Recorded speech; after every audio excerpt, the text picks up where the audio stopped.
dami rin nung gumagalaw nito. Man, lagulno galaw pala ba? Oh, lagulno kiwal oh. Nalinalagay yung fish cage dito.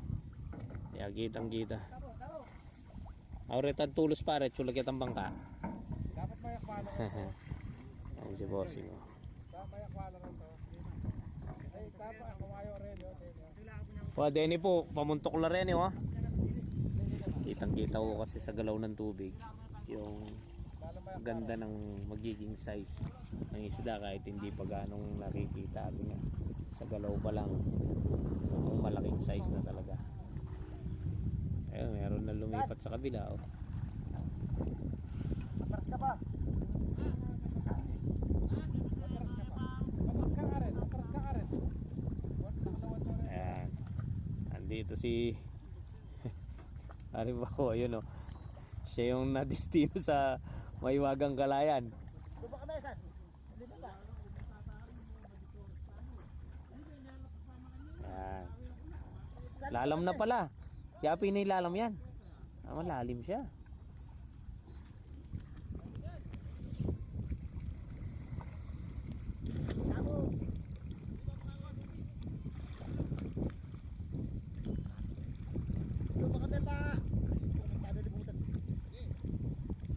Yan.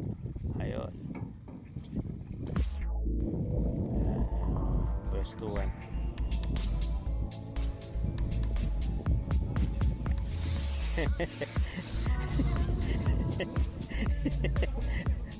Sira-tira na taga-kasa natin ah.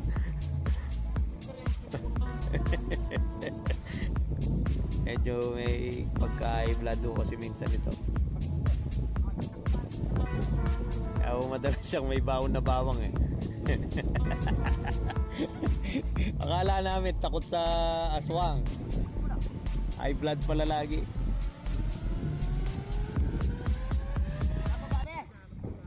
Yun, oh.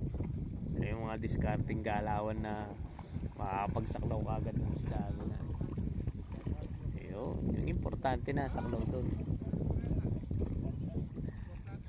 Yun. Ang galing oh.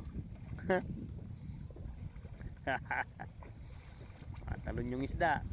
Apatan ng mga tumatalon, mga kaibigan.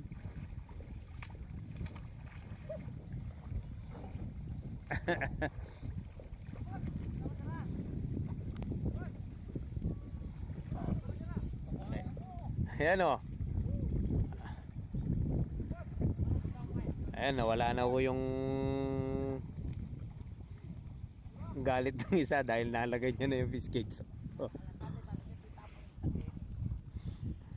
Dapat pala yun ang binasal nyo eh no? Ayun. Malapit na akong isa rito.